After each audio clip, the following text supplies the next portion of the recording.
what I've been receiving in those pages is very, very clear instructions to do less, to be still, to sit in silence. If I don't know what to do nothing. When in doubt, do less, do nothing. And all of that, I would say, is about making space for whatever it is that is coming.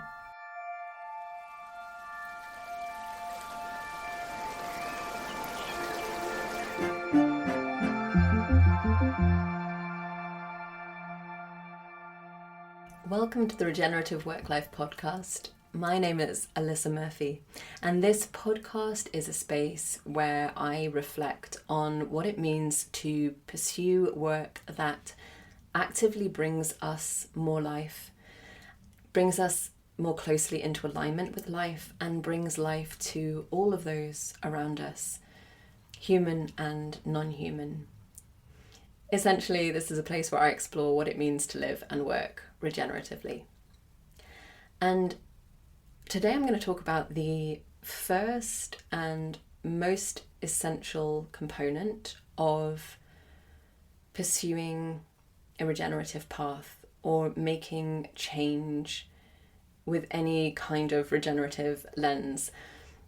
And this is, I would say, my only kind of non-negotiable when I work with people who want to make significant change in their careers or who want to start a regenerative business. And that is making space for change. This actually ties in very much with last week's episode where I spoke about the concept or the strategy of waiting to receive or waiting to respond. That's quite specific to me because it's based on my human design reading. I'll talk all about that. I talk all about that in last week's episode, so you can go and have a listen to that if you're curious. But one of the really essential components for me of learning to receive and respond rather than always being an instigator, which as someone who was an entrepreneur for 15 years is exactly where I was, an instigator, someone who felt like it was my responsibility to make things happen, that in fact things wouldn't happen if I didn't actively pursue them and make them happen. And there's a real kind of forcing energy to that you can probably hear. And so what I'm really working on at the moment is learning to receive, learning to respond, and there's a lot of waiting involved, and it's not passive waiting by any means. It's actively making space, but it's not easy to do.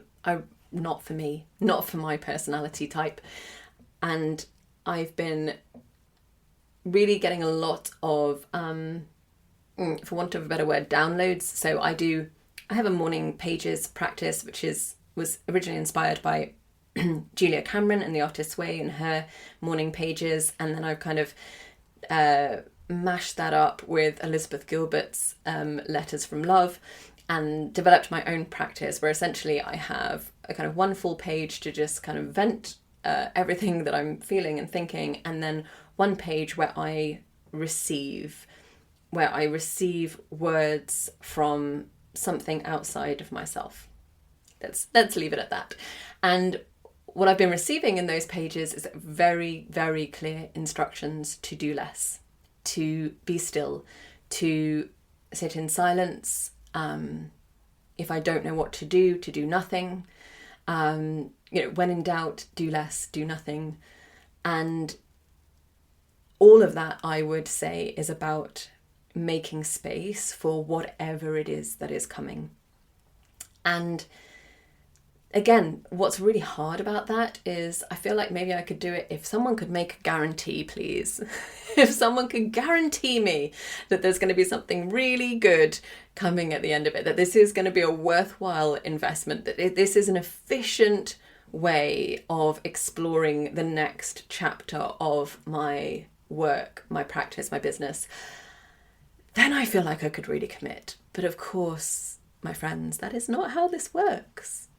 You have to make space with trust and with faith.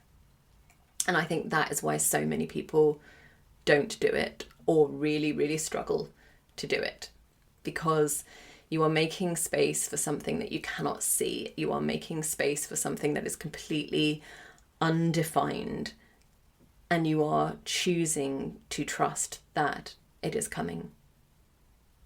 That is not how we've been conditioned or programmed. That is not how we usually operate. But it is really, really essential.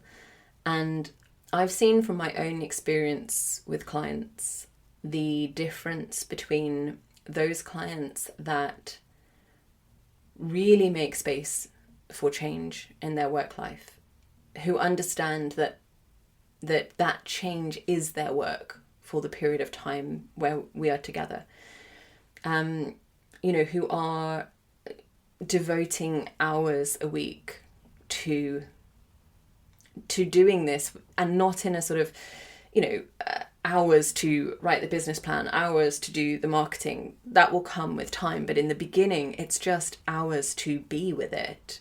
It's just hours of nothingness sometimes. It's hours of sitting with the questions that come up in coaching and not necessarily even expecting an answer.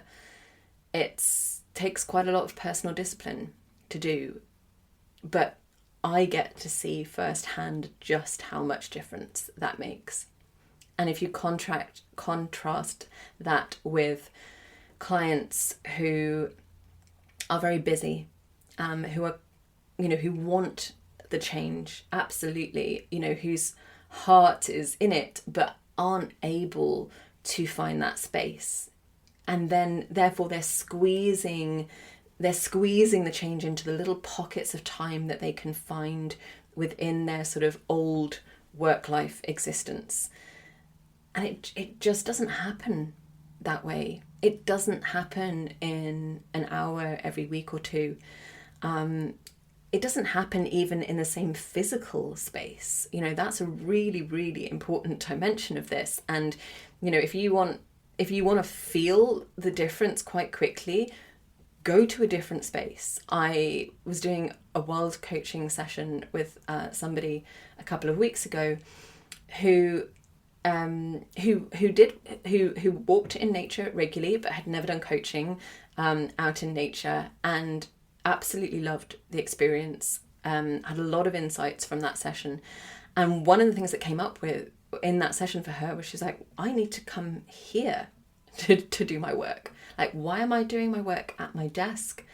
In the same place where like my dissatisfaction and my frustration and my problems are. Like, I need to come here where I feel this kind of connection and this kind of expansiveness. And she has quite literally moved a chunk of her work out into nature. So whenever she's doing the more sort of big picture thinking, strategic thinking, she does it out in nature, back to a tree, sitting surrounded by all the kind of the wisdom and the power of nature. That is such an easy shift that you can make. Like, don't try to find change in the same physical space that roots you to where you have been before. And I'm learning that making space can go even deeper, because I've done the physical space. I do a lot of my work out in nature, a lot of my coaching out in nature. I still have to remind myself and come back to it and, keep that practice up, particularly when the weather starts to change. But I feel like that's pretty solid. I'm fairly good around the sort of time dimension of space. I have learnt from unhelpful experience that overscheduling just does not work for me. My body will literally shut down, like it just will not have it. I need a lot of space, both in my in a work schedule sense and in personal family life, and it's even harder to do there with 3 kids and all of the things that they want to do. I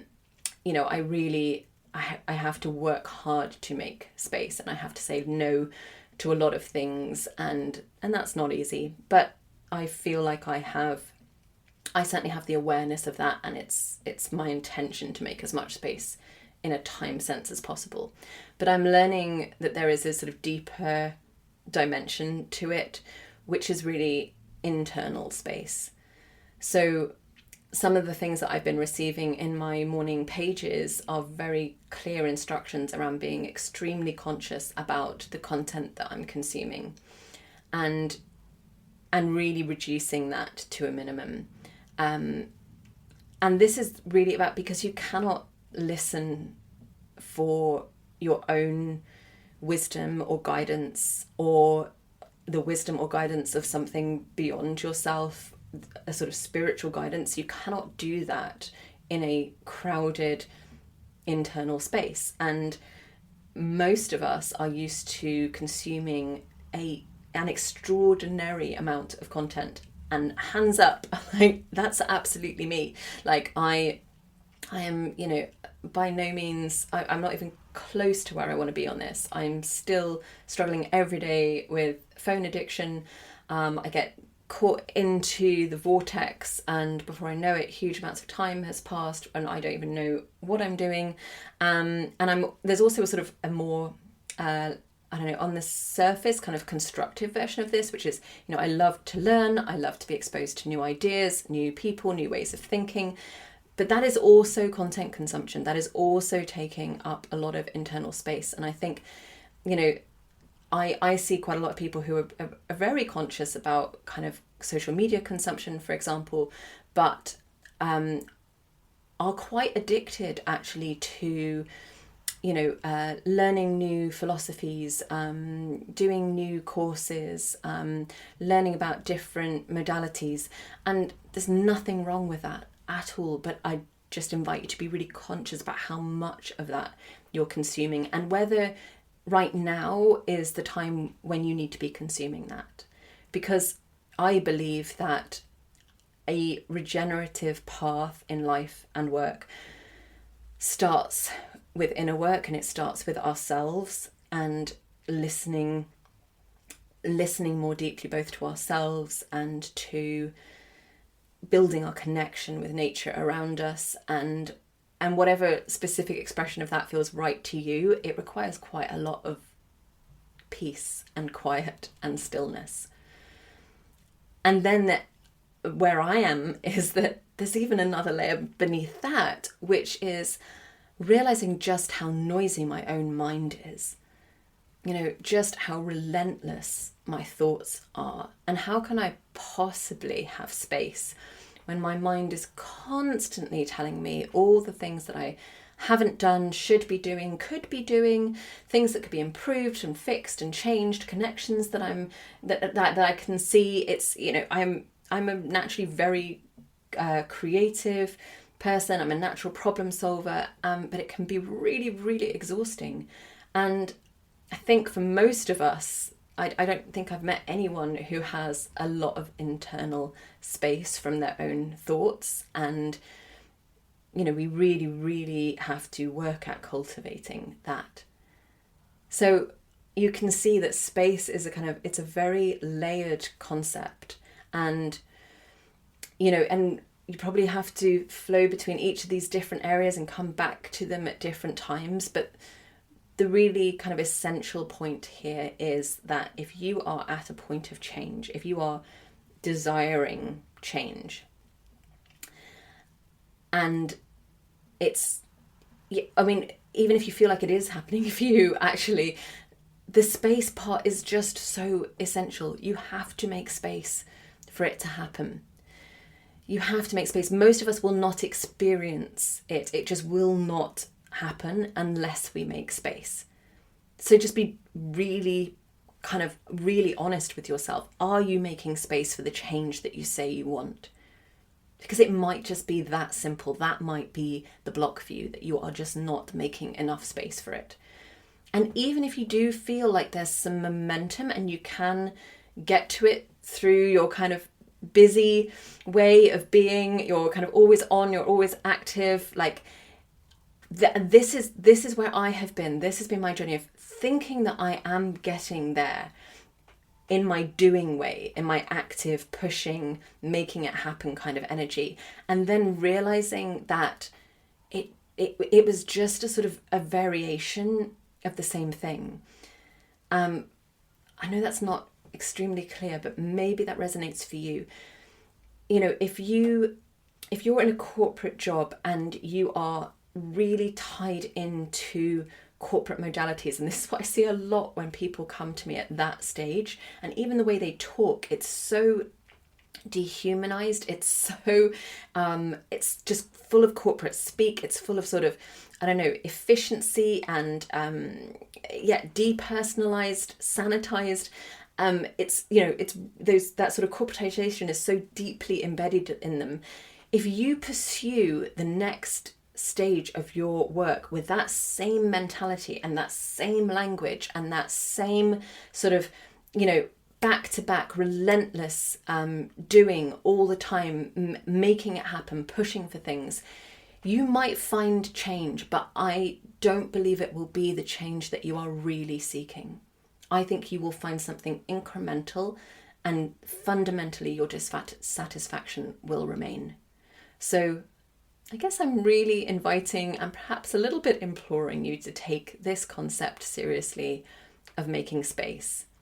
And yes, this is most poignant and powerful at the beginning of your journey, but it is something that you will need to come back to again and again. I'm, 5 years in now, and realizing that this is still the priority.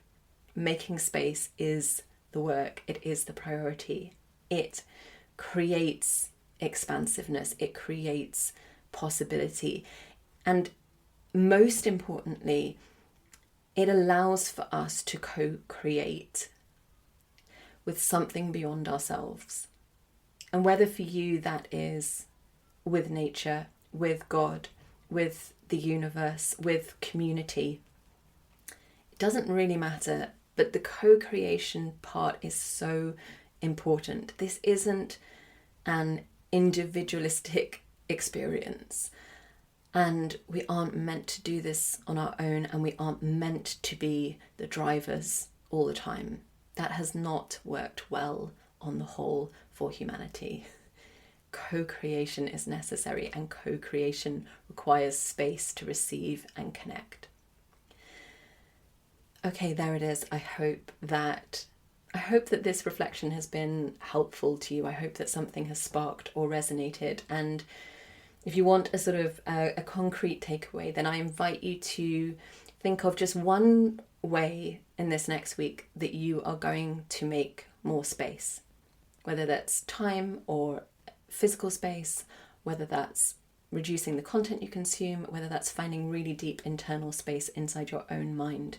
Whatever it is for you, is there one way that you can prioritize making space this week? Before I go, I want to mention that in the beginning of September, I will be opening up to new long-term clients who want to work with me to make meaningful and significant transitions in their careers.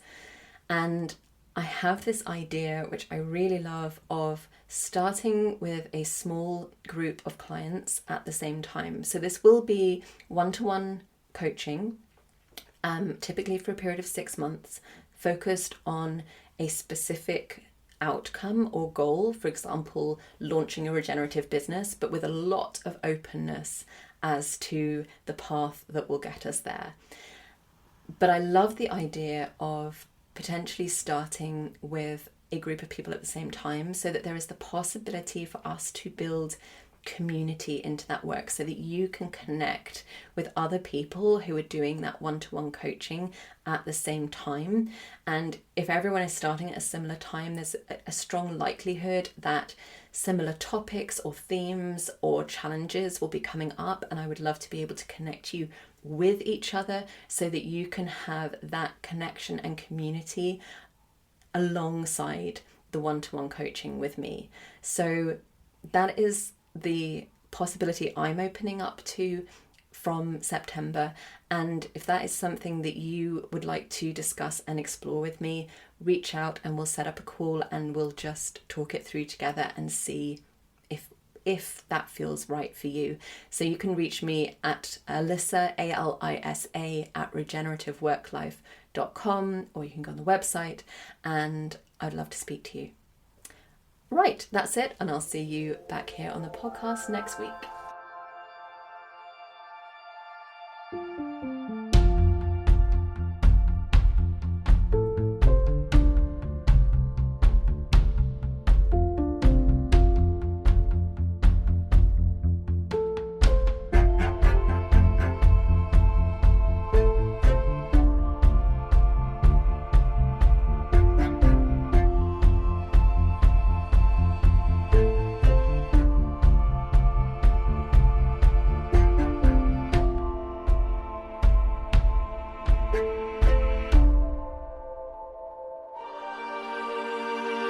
Thank you.